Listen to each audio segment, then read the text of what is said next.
J'aime parler, j'aime énormément parler. C'est la raison pour laquelle je me lance une deuxième fois, sans réellement avoir construit encore une fois ce que je vais dire. Mais voilà, donc assalamu alaikum. Aujourd'hui, j'ai envie de parler de moi. J'ai envie de parler, de me présenter un petit peu. Alors, je m'appelle Shaima. Je suis d'origine franco-algérienne, j'ai 27 ans. Voilà, grosso modo sur l'identité. Voilà. Je suis quelqu'un, alors on va parler de l'aspect émotionnel. Je suis quelqu'un qui a été diagnostiqué hypersensible et j'ai une très mauvaise gestion des émotions. Donc voilà ce qu'il y a à savoir à peu près sur ma façon d'être. Je suis quelqu'un de très réservé quand je connais pas et extraverti quand je connais les personnes et des fois même extraverti avec des personnes que je ne connais pas mais avec lesquelles je me sens super à l'aise. Donc voilà, ma personnalité est un peu comment dire, plus, moins, yin, yang, etc. Bref, il y a un peu de tout, c'est un peu n'importe quoi, mais voilà. Je suis quelqu'un de très sportive. J'ai toujours aimé le sport, en dehors de perdre du poids, être en forme, etc., etc. Ça a été toujours quelque chose d'hyper important pour moi, de faire du sport, de me sentir bien dans mon corps. Voilà, je suis quelqu'un qui est très, très, très à l'écoute de son corps. Je sais, dès qu'il y a un problème, je le sens tout de suite parce que mon corps me le fait ressentir. Il se peut qu'il y ait quelque chose qui me tracasse psychologiquement parlant, je vais le ressentir dans une douleur dans la cheville, par exemple. Donc voilà, c'est pour dire à quel point, physiquement parlant, j'écoute mon corps et je comprends mon corps et en fait, j'ai des signaux, des signaux d'alarme qui me disent « Ah, il y a quelque chose qui ne va pas ». Donc ça, c'est quelque chose qui fait du bien et qui en même temps n'est pas forcément très cool, mais en tout cas, c'est bien de savoir que ton corps te reflète ce qui va et ce qui ne va pas dans ta vie. Donc voilà, donc ça c'est sur l'aspect sportif. Professionnellement parlant, je suis quelqu'un de complètement éparpillé. Alors pour le coup, en fait, je n'aime pas me bloquer à faire un seul métier. Alors je suis peut-être folle, je suis peut-être trop, peut-être dans l'excès, peut-être dans un monde complètement utopique, j'en sais rien. Mais en tout cas, ce qui est sûr, c'est que je déteste la routine. Mais alors, que ce soit dans mon quotidien ou que ce soit dans la vie professionnelle, je déteste rester bloquée sur une seule tâche à accomplir. Genre vraiment, pour être triste, si vraiment quelqu'un veut me rendre triste, faites en sorte que j'ai un métier où je suis assise au bureau et où je remplis des dossiers toute la journée. Voilà, ça vraiment, c'est le truc qui va me rendre extrêmement triste. En fait, faire la même chose tous les jours, ça me saoule. Voilà, pour dire ça grossièrement.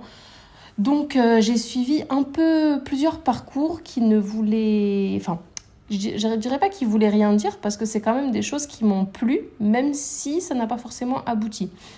J'ai commencé, professionnellement parlant, en troisième, du coup, avec le stage de troisième, j'ai fait un stage dans un centre de loisirs, donc centre de loisirs en maternelle, un stage que j'avais vraiment, vraiment kiffé, voilà, pour dire les choses clairement, j'avais vraiment beaucoup, beaucoup, beaucoup aimé être en contact des enfants et travailler dans l'animation. Donc ça, c'est vraiment quelque chose qui m'a vraiment plu.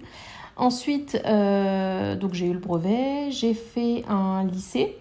Lycée bac général scientifique, option physique-chimie pour la petite touche de profondeur.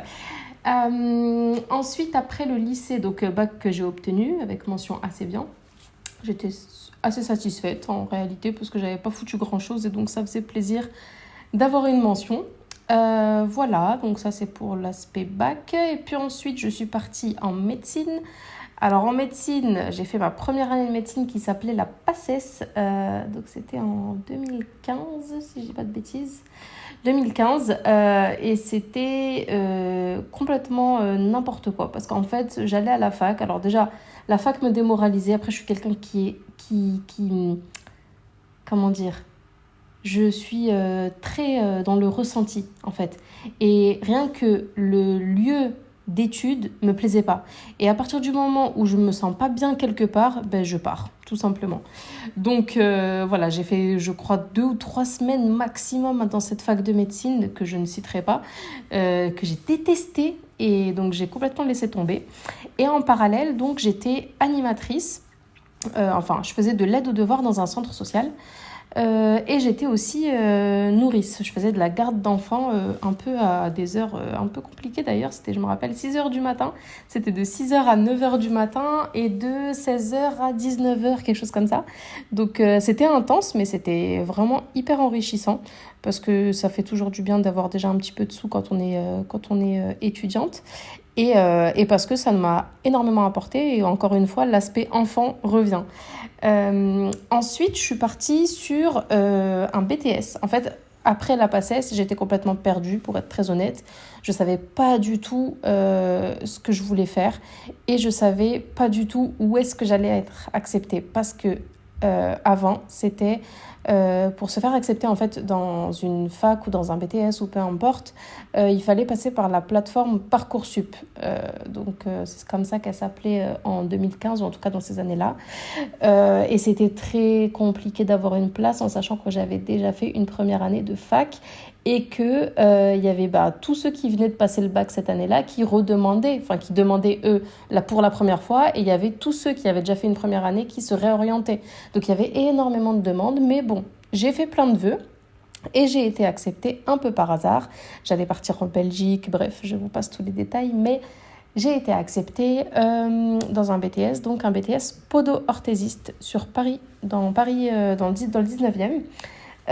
Juste à côté de la Villette d'ailleurs, et c'était un BTS donc podo-orthésiste. Podo-orthésiste, c'est un métier qui consiste à créer la semelle orthopédique et la chaussure orthopédique sur mesure, c'est-à-dire que on part du premier rendez-vous où on prend le patient en charge jusqu'à ce qu'on lui délivre la chaussure ou la semelle en fonction de sa pathologie, en fonction de sa maladie, etc. Donc c'est pas podologue, c'est pas pédicure podologue, c'est complètement autre chose, ce sont 2 métiers différents. Donc voilà, donc je fais ce BTS. BTS qui dure 3 ans, mais on est diplômé Bac+2 et pas Bac+3. D'ailleurs, c'est toujours un sujet de débat, ce BTS-là, mais bref. Et donc, il n'est pas considéré comme une licence. En tout cas, voilà, donc je fais ce BTS-là, je suis pas du tout motivée, en fait, je me lasse très vite de la classe dans laquelle je suis, j'aime pas forcément aller dans cette école, et alors il y a l'aspect aussi, j'ai oublié de le mentionner, très important, je porte le hijab ou le voile, et du coup l'enlever tous les jours ça me saoulait, et en fait j'avais l'impression d'aller à l'école. Déjà je me retrouvais dans un lycée alors que j'étais partie en fac. Je me retrouve dans un lycée à faire un BTS avec des gens qui sont complètement différents de moi. Alors au début j'étais dans un état d'esprit où ah ouais trop bien, c'est enrichissant, je rencontre des personnes qui sont pas du tout comme moi, etc. Donc allez go on fonce. Donc j'étais hyper ouverte, hyper dans la discussion, etc. Machin, j'ai même eu de très bonnes relations avec certaines personnes, mais bref. Et en fait plus le temps passe et plus vraiment le contenu des cours me saoulait. Alors la pratique c'était super intéressant, mais la théorie c'était tellement nul. On faisait des cours de français, de physique, de mathématiques, alors économie, gestion c'était super intéressant. Anglais, c'était nul. En fait, j'avais l'impression d'être retournée au lycée, très sincèrement. Et j'avais pas envie de refaire une année de terminale, en fait. Les programmes étaient pas enrichissants. Enfin, vraiment, c'était très, très nul. Les seuls cours qui m'intéressaient, c'était les cours où, du coup, on apprenait à concevoir une chaussure ou à concevoir une semelle orthopédique. Donc, tout ce qui était cours pratiques et cours théoriques sur la façon de pratiquer. Et tout ça, c'était hyper enrichissant. Mais les matières comme qui ressemblent au lycée, quoi, c'était vraiment... ça me saoulait, bref. Donc voilà, donc j'y allais de moins en moins. Et il n'empêche que j'étais toujours présente aux examens. Et j'ai eu ce fameux BTS. À la fin de ce BTS, je ne me voyais pas du tout, mais alors pas du tout, pratiquer. Alors que j'avais vraiment aimé pratiquer en stage. Mais je sais pas, j'avais envie de continuer mes études et je me suis dit, je suis célibataire, je suis toute seule, je peux encore faire des études et je peux encore m'enrichir et je peux encore me former, etc. Et vraiment, c'était quelque chose dont j'avais besoin, faire des études et en fait remplir mon sac, remplir mon bagage. Du coup, je me réinscris. D'ailleurs, il y a une petite anecdote là-dessus que je raconterai peut-être plus tard, mais je m'inscris du coup sur la même plateforme Parcoursup où je demande des masters, où je demande à partir en formation STAPS dans plein d'universités. Alors, j'étais vraiment pas bloquée Île-de-France, j'étais complètement ouverte, donc tous les départements d'Île-de-France, etc. Et je demande un papier au proviseur du lycée où j'ai fait mon BTS. Et ce proviseur en question me dit « Ah mais non, vous ne pouvez pas vous réorienter après un BTS, etc. » Bref, je passe les détails encore une fois, mais il me fait quand même le papier qui me dit que j'ai fait 3 années d'études, mais je suis diplômée Bac+2. Et en fait, grâce à ce papier, j'arrive à m'inscrire dans un master, parce que pour accéder à un master, il faut avoir un Bac+3.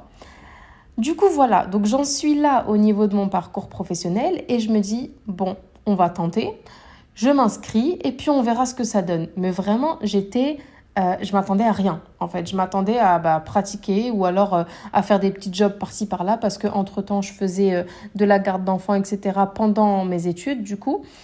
Et je me disais, bon, on verra. Si ça marche, tant mieux. Si ça marche pas, tant pis. Donc voilà, je pense qu'on s'arrête là pour ce podcast, mais on en est là, on en est à je fais ma demande. Donc pour faire un master et ou pour reprendre soit une licence, ou soit recommencer un autre cursus, mais en tout cas, pas rester forcément dans ce métier-là et bloqué dans ce métier-là. Voilà. Je t'invite à t'abonner, liker, partager et commenter. On se retrouve, Inch'Allah, tous les vendredis pour un nouveau podcast. Alors pense bien à activer ta cloche pour recevoir la notification. Salam alaikum.